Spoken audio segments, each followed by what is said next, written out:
Part 1. Introduction and Interview 1. Do you have many close friends?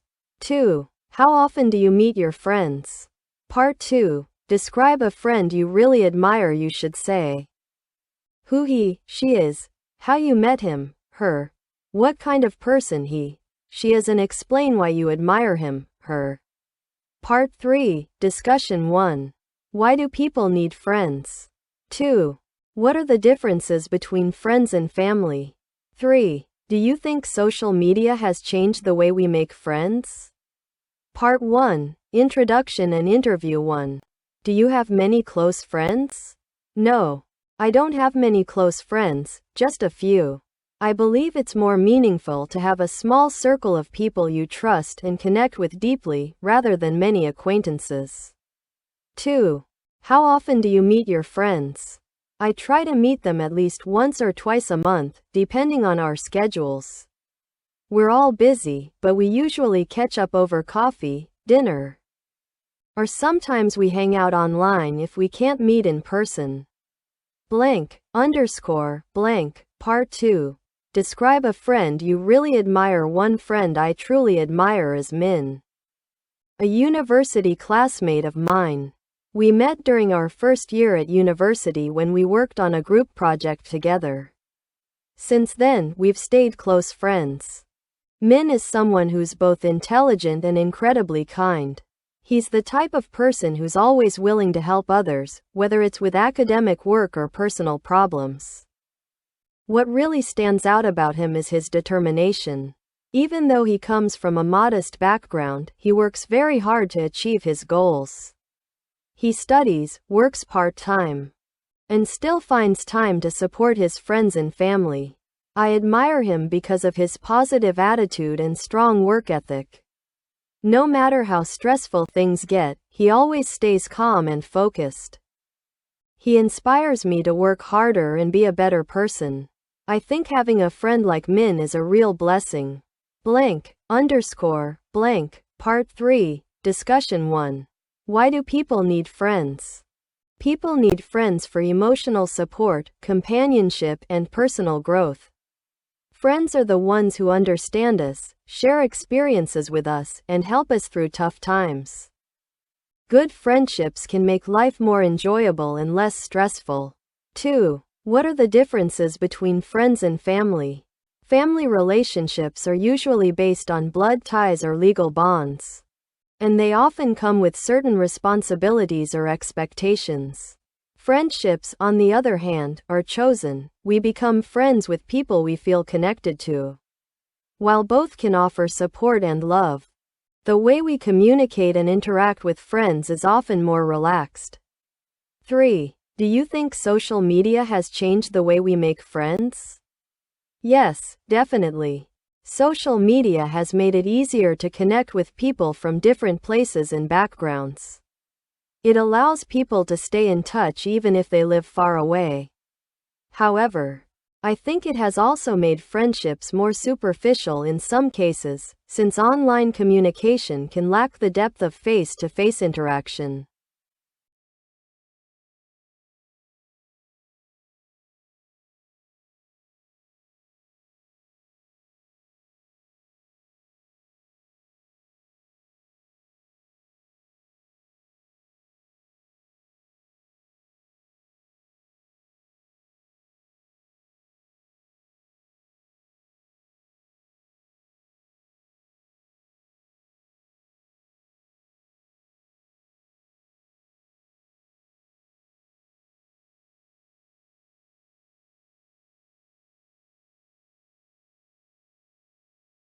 Part 1. Introduction and Interview 1.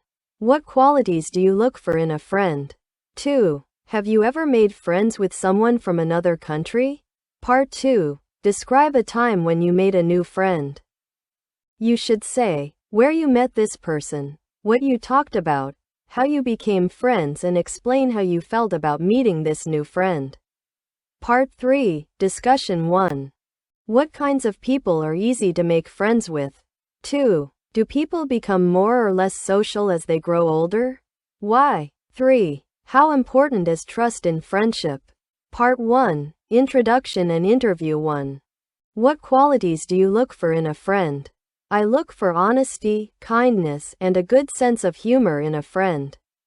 I think it's important to be able to trust each other, feel supported, and enjoy spending time together. A friend who can make me laugh and is there during tough times is someone I really value. 2. Have you ever made friends with someone from another country? Yes, I have. When I studied English at a language center, I became friends with a classmate from Japan. We shared similar interests like music and movies, so it was easy to connect.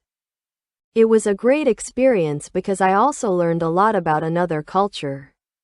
Blank, underscore, blank, part 2. Describe a time when you made a new friend. A time when I made a new friend was during a university workshop about communication skills. It was a weekend event, and students from different faculties attended. I met a guy named Tuan while we were paired up for a group activity. At first, we just talked about the workshop tasks. But soon we found out that we both loved football and shared the same favorite team. We started chatting more during breaks and ended up exchanging contact information. We stayed in touch after the event and started hanging out on weekends, watching matches or going for coffee. We became good friends quite quickly because we had a lot in common and communicated easily. I felt really happy and lucky to meet him. It reminded me that new friendships can happen unexpectedly. And sometimes the best ones begin with something small, like a shared interest. Blank, underscore, blank, part 3, discussion 1. What kinds of people are easy to make friends with? People who are open-minded, friendly, and good at listening are usually easier to make friends with. It also helps if someone is approachable and has common interests, as that gives you something to talk about and build a connection on. 2. Do people become more or less social as they grow older? Why? It depends on the person. But many people become a bit less social as they get older. This is often because of busy work schedules, family responsibilities, or simply having fewer opportunities to meet new people. However, some older people become more social once they retire and have more free time. 3. How important is trust in friendship? Trust is one of the most important parts of a strong friendship. Without it, it's hard to feel secure or open up to someone. A trustworthy friend is someone you can rely on, and that helps the friendship last longer and grow deeper over time.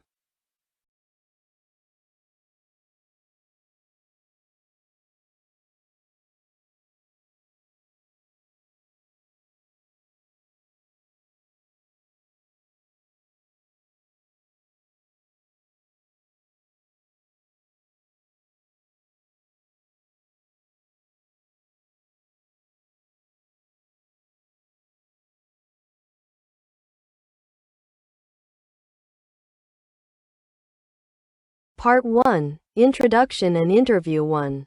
Do you still keep in touch with your old school friends? 2. What do you think makes a friendship last a long time? Part 2. Describe your best friend from your school days. You should say who he, she was, how you met, what you like to do together, and explain why you remember him, her well. Part 3, Discussion 1. What are the benefits of having long-term friendships? 2. Do friendships change over time? Why or why not? 3. How do cultural differences affect friendships? Part 1, Introduction and Interview 1. Do you still keep in touch with your old school friends? Yes, I do. I'm still in touch with a few close friends from school. We don't meet as often as we used to, but we message each other regularly and try to catch up whenever we have time, especially during holidays or special occasions. 2. What do you think makes a friendship last a long time? I think trust, mutual respect, and good communication are key. Long-lasting friendships are often based on shared experiences and the ability to stay connected, even when life gets busy. Being supportive and understanding also helps keep the bond strong over time. Blank, blank, Part 2. Describe your best friend from your school days. My best friend from school was a boy named Nam. We met in grade 6 when we sat next to each other in class. At first, we didn't talk much. But after working on a group project together, we became close friends. We used to do everything together: study, play football, and hang out after school.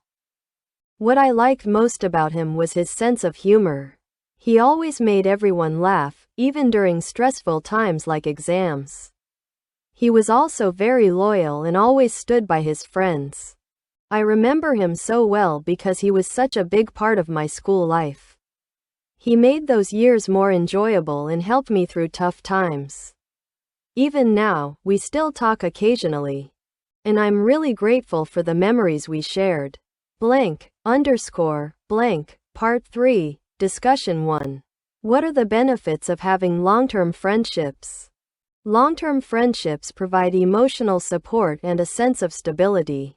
These friends know your background and personality very well, so you can be yourself around them.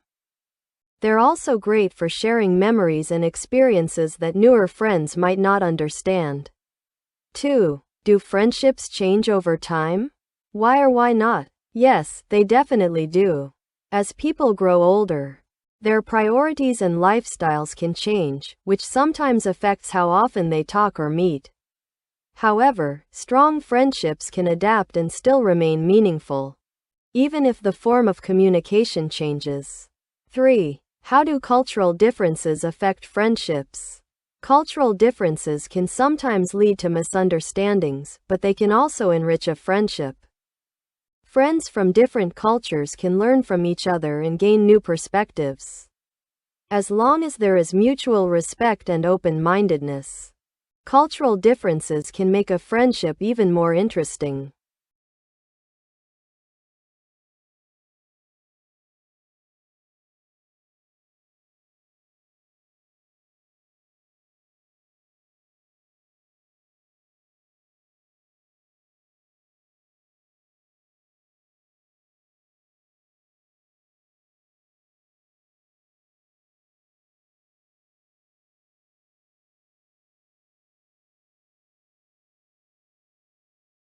Part 1, Introduction and Interview 1. Do you prefer meeting friends online or in person? 2. Have you ever made a friend through the internet? Part 2.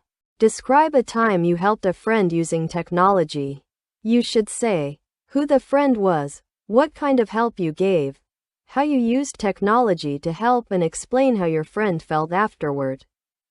Part 3, Discussion 1. Do you think technology has made friendship easier or harder? 2. What are the risks of making friends online? 3. How can people maintain close friendships in the digital age?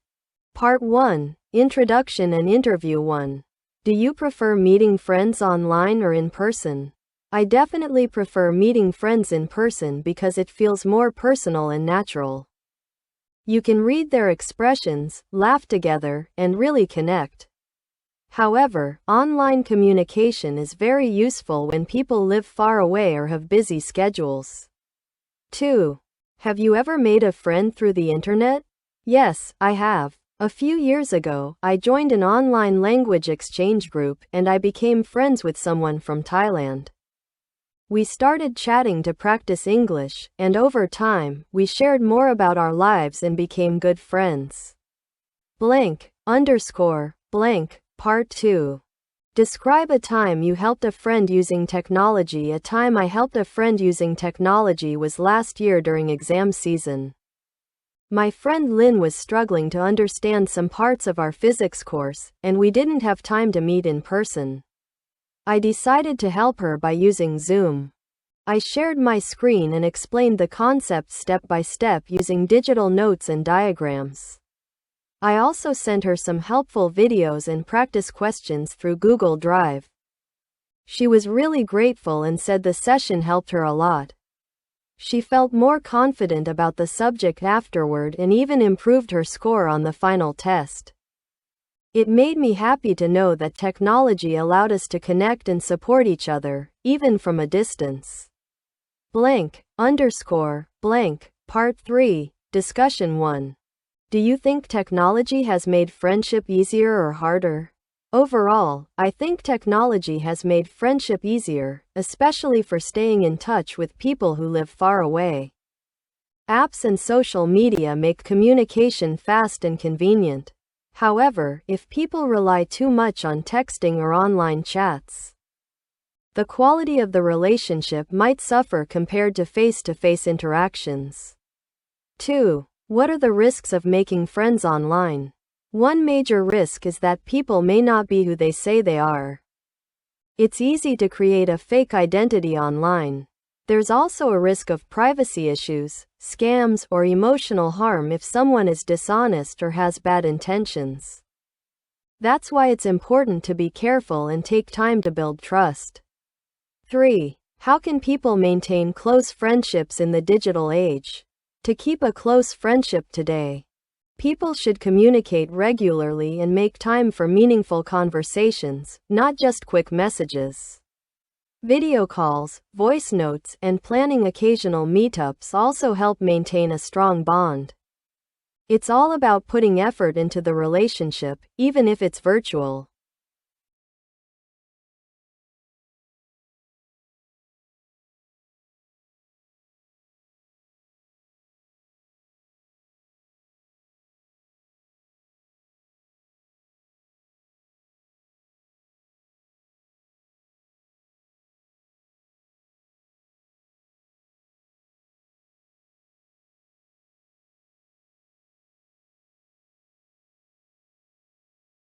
Part 1, Introduction and Interview 1. Are your friends similar to you or different from you? 2. Do you think opposites attract in friendships? Part 2. Describe a friend who has had a positive influence on you. You should say who he, she is, how you met, what he, she has done for you, and explain how he, she influenced you. Part 3, Discussion 1. Should friends always have similar interests? 2. How do friendships affect personal growth? 3. Can having too many friends be a problem? Part 1, Introduction and Interview 1. Are your friends similar to you or different from you?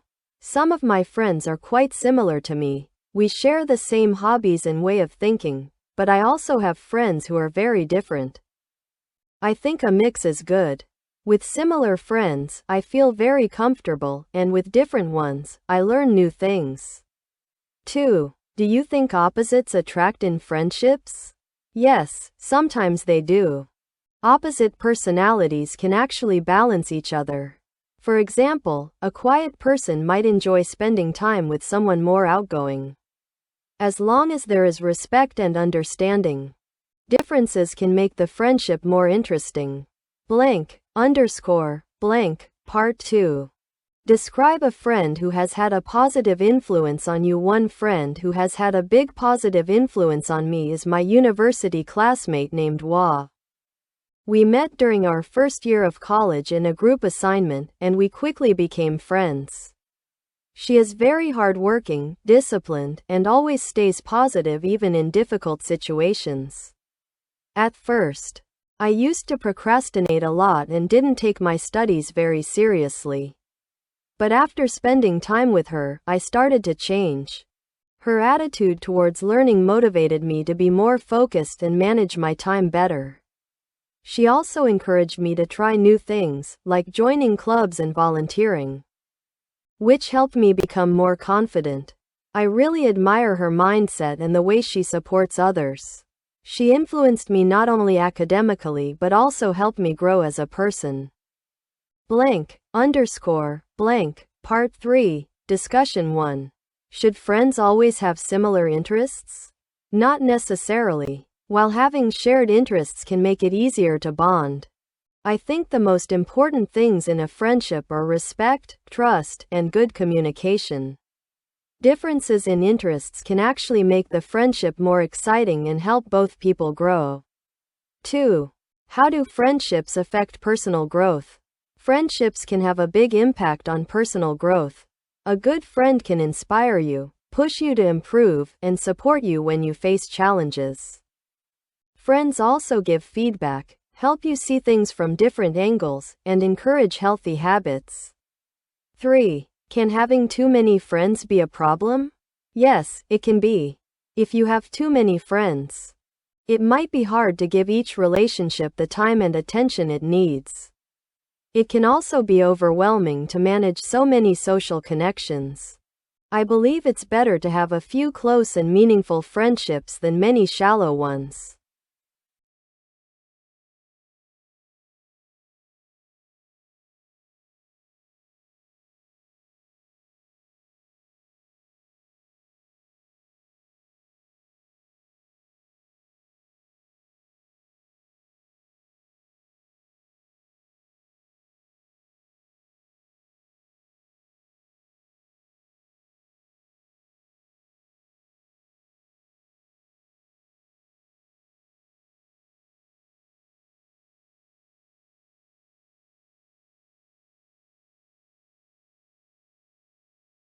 Part 1. Introduction and Interview 1.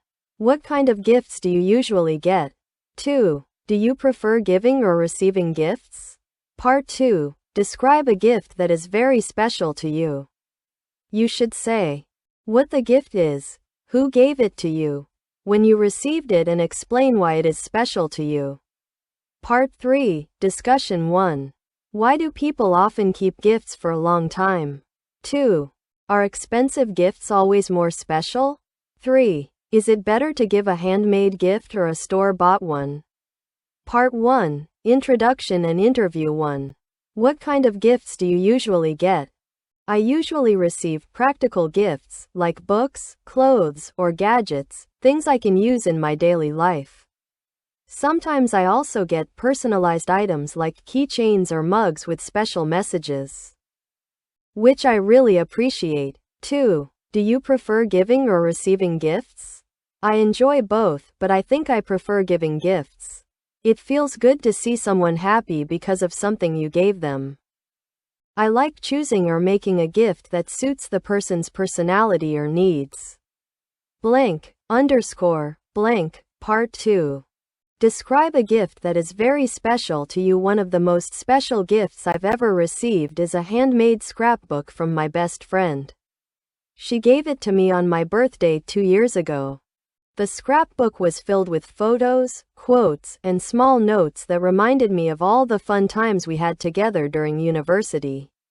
Each page had a theme, like our first trip or study time, and she even decorated it with colorful paper and stickers. What made it so special was the time and thought she put into it.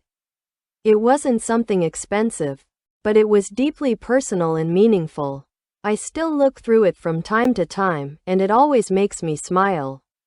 It reminds me how lucky I am to have a friend who really cares about me. Blank, underscore, blank, part 3, discussion 1. Why do people often keep gifts for a long time? People keep gifts for a long time because they often carry emotional value. A gift can remind someone of a special moment, relationship, or feeling. Even if the item is small or not useful anymore, the memory behind it makes it worth keeping. 2. Are expensive gifts always more special? Not necessarily. While expensive gifts might show that someone made a big effort financially, they aren't always more meaningful. A handmade or thoughtful gift can be more special because it reflects the giver's care and attention to detail. 3. Is it better to give a handmade gift or a store-bought one? It depends on the situation and the person. Handmade gifts are often more personal and unique, which can make them feel more special. However, store-bought gifts can also be great, especially if they match the recipient's needs or interests. The most important thing is the thought behind the gift.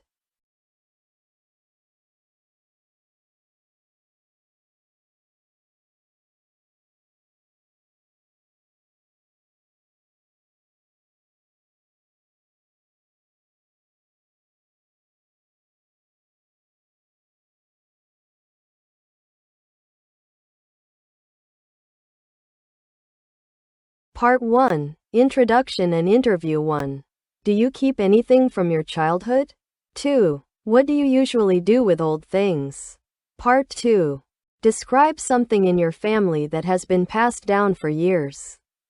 You should say what the item is, how your family got it, how old it is, and explain why it is important to your family.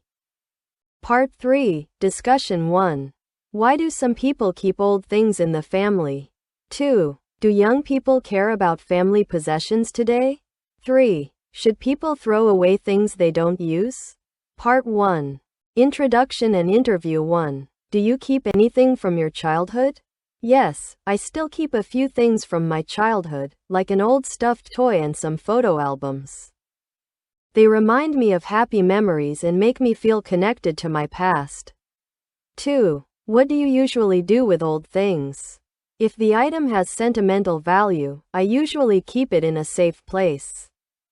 But if it's something I no longer need or use, I either donate it, recycle it, or give it away to someone who might need it. Blank, underscore, blank, part 2. Describe something in your family that has been passed down for years. One item that has been passed down in my family for many years is an old gold necklace. It originally belonged to my grandmother, and she gave it to my mother when she got married. My mother has kept it carefully ever since. We're not exactly sure how old it is, but my grandmother said it was given to her by her own mother. So it could be more than 70 years old. It has a simple but elegant design, and although it's not very big, it has a lot of sentimental value. This necklace is important to our family because it represents our history and tradition. It's something that connects generations of women in our family, and we plan to continue passing it down. I hope one day I can give it to my daughter as well. Blank, underscore, blank, part 3, discussion 1. Why do some people keep old things in the family? People keep old things because they often carry emotional or historical value. These items can remind them of their ancestors, special events, or family traditions. They are like a bridge between the past and the present. 2. Do young people care about family possessions today? It depends. Some young people really value family possessions and see them as part of their identity. Others may not feel as connected, especially if they are more focused on modern lifestyles or minimalism. But in many cultures, family items still hold a strong meaning. 3. Should people throw away things they don't use? If something has no use or emotional value, then yes. It's practical to throw it away or donate it. Keeping too many unused items can create clutter. But if an item is meaningful, I think it's okay to keep it, even if it's not used every day.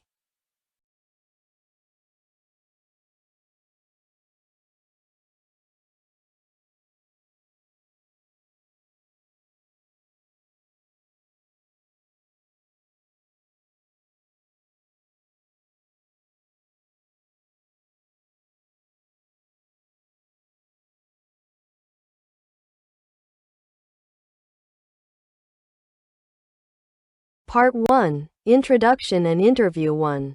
What electronic devices do you use every day? 2. Have you ever lost something valuable? Part 2. Describe a device you own that is very important to you. You should say what it is, when and why you got it, how often you use it, and explain why it is so important to you. Part 3. Discussion 1. Why do people become attached to their phones or laptops? 2. Do you think people are too dependent on their devices? 3. What can people do to take care of their important possessions? Part 1. Introduction and Interview 1. What electronic devices do you use every day? I use my smartphone and laptop every day. My phone helps me stay connected, check emails, and use apps like Maps and banking. My laptop is mainly for work and studying.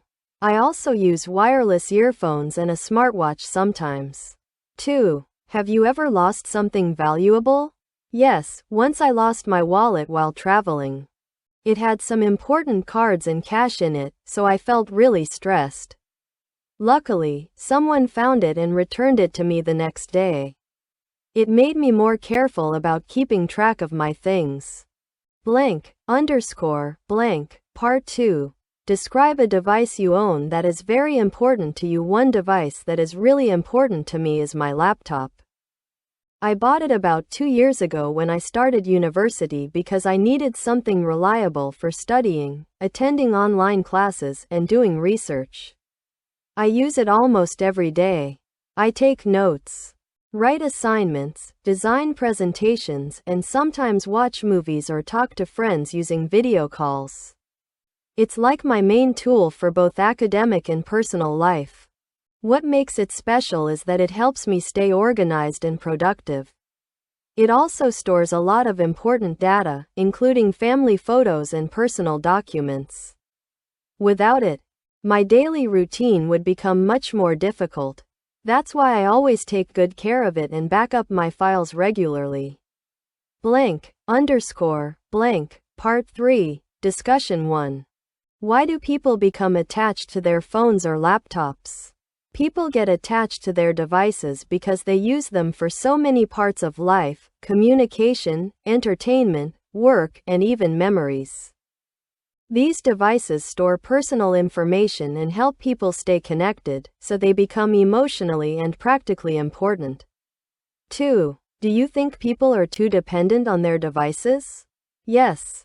In many cases, a lot of people can't go a few hours without checking their phones. While technology is very helpful, being too dependent can affect real-life relationships and even reduce productivity if not used wisely. 3. What can people do to take care of their important possessions? People should handle their valuable items carefully, store them properly, and avoid using them in risky situations. For electronic devices, using protective cases, updating software, and backing up data are also important ways to protect them.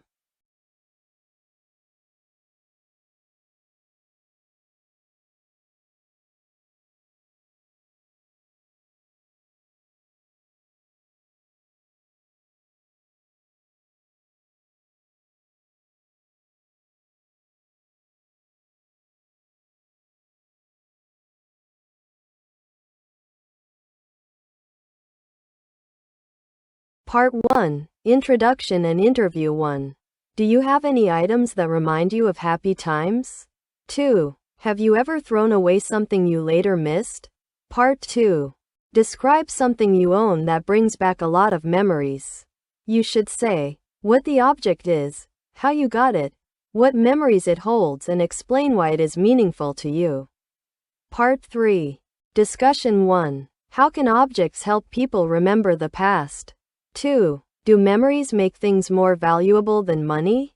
3. Should we keep everything that has memories?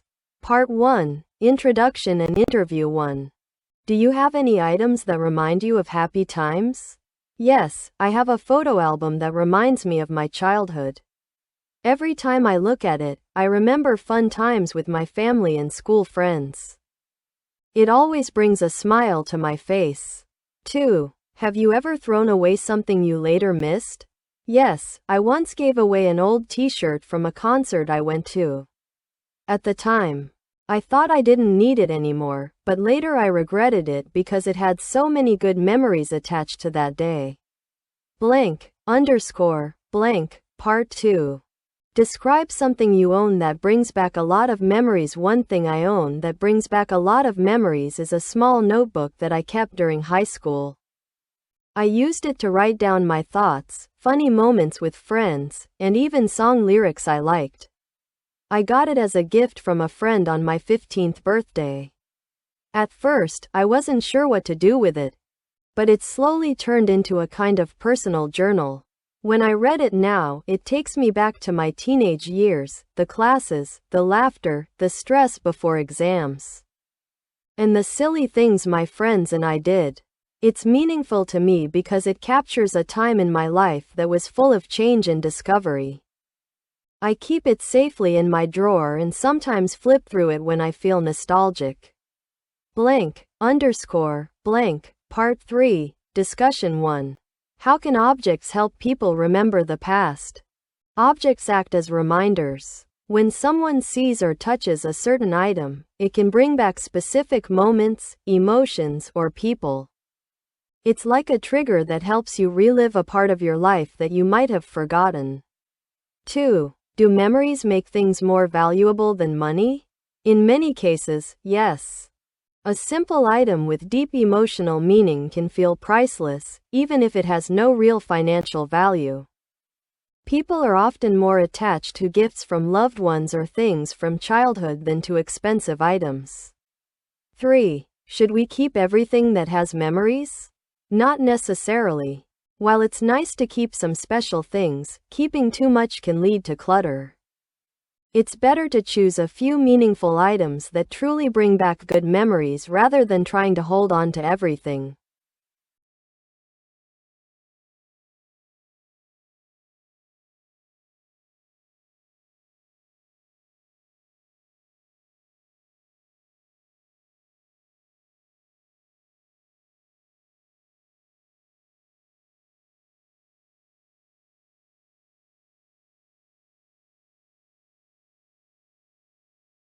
Part 1. Introduction and Interview 1. Do you like shopping for personal things? 2. Do you save money for things you want to buy? 3. Have you ever bought something expensive? 4. What's the most valuable thing you own? Part 2. Describe something you bought that was expensive but worth it. You should say what it was, why you wanted it, how you got the money, and explain why it was worth buying. Part 3. Discussion 1. Why do people value things they worked hard to get? 2. Is it better to buy something useful or something beautiful? 3. Should children learn the value of money through saving? Part 1. Introduction and Interview 1. Do you like shopping for personal things?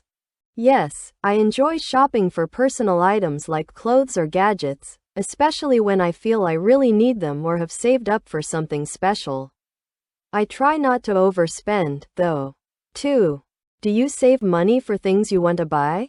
Absolutely. I always try to save before making a big purchase.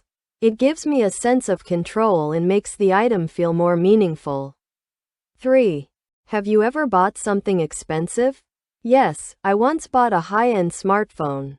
It was a big decision, but I needed it for both work and daily life, so I think it was worth it. 4. What's the most valuable thing you own? Probably my laptop. It's not only expensive, but it also holds a lot of important data and helps me study, work, and stay connected. Blank, underscore, blank. Part 2. Describe something you bought that was expensive but worth it. One of the most expensive things I bought was my laptop. I purchased it about a year ago when my old one started having problems. I wanted a reliable and powerful device that could handle all my school assignments, online meetings, and even some design work. I had been saving money for a few months, using part-time job earnings and some birthday money. After comparing different brands and models, I finally chose one that fit my needs and budget. It was definitely not cheap, but it was worth every penny. It's fast, lightweight, and has excellent battery life. It has made my work so much easier and more efficient. I also use it to relax by watching movies or listening to music. I'm really glad I invested in it. Blank, underscore, blank. Part 3. Discussion 1. Why do people value things they worked hard to get? People usually feel more attached to something when they've had to save up or work hard for it. It creates a sense of achievement and makes the item feel more meaningful because it's a result of their effort. 2. Is it better to buy something useful or something beautiful? It depends on the situation. If something is both useful and beautiful, that's ideal. But in most cases, practical value is more important because it improves daily life. However, beautiful things can bring joy and emotional value too. 3. Should children learn the value of money through saving? Yes, definitely. Learning to save teaches children patience, responsibility, and how to manage their money wisely.